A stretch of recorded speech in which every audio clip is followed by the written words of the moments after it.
மூடின பெட்டி மூடினதா தான் இருக்குமா? பொட்டி மூட வேண்டிய அவசியம் இல்ல. ம். பொட்டி அப்படியே அங்க இருந்தால, எங்கிருந்தோ அதை ஆப்பரேட் பண்ணலாம்.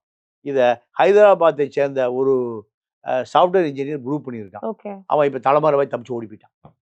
ஆ. ஏன்? அவனுக்கு அரசு அவ்வளோ அழுத்தம். இத மிஷின கண்டுபிடிச்சாங்கல்ல ஜப்பான், அமெரிக்காவும். அவனே இந்த மிஷின யூஸ் பண்றது இல்ல. அவனே அங்க என்ன இருக்கு? Ballot paper.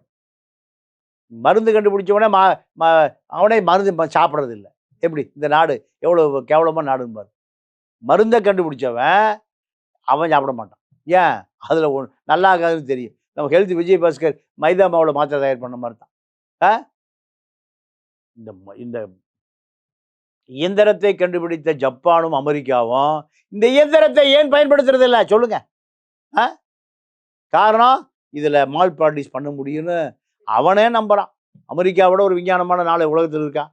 அவனே இந்த மிஷினை பயன்படுத்துறது இல்லையே. அங்க பேப்பர் எப்போ வேணாலும் எடுத்து பார்த்துக்கலாம். நீ ஓட்டு போட்டேன்னு இப்போ பார்த்துக்கலாம்.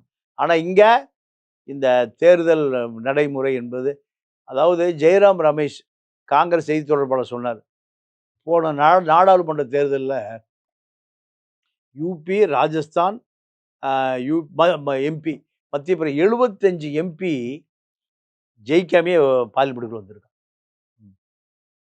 75 மாநில மாவட்ட கலெக்டர்களை அமித்ஷா கூப்பிட்டு மிரட்டியிருக்காரு. எலெக்ஷன் நடக்கும், நீ அறிவிச்சிரு. அப்படிதான் இந்த தடவை பாராளுமன்றமே.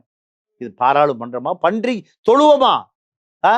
நீங்க மோடி இந்தியா தமிழ்நாடு வரும்போதெல்லாம் ரீகவுண்டிங் மினிஸ்டர்ங்குவார். யார?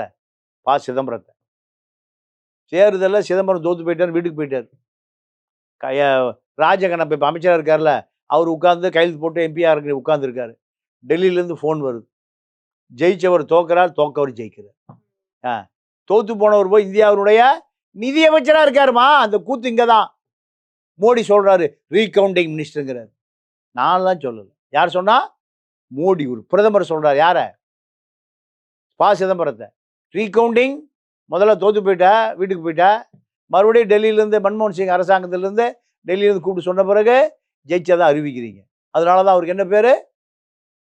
Recounting minister. இப்படி பல கூத்து இந்திய ஜனநாயகத்தில் நடக்கிறதுக்கு நடந்து கொண்டு தான் இருக்கு.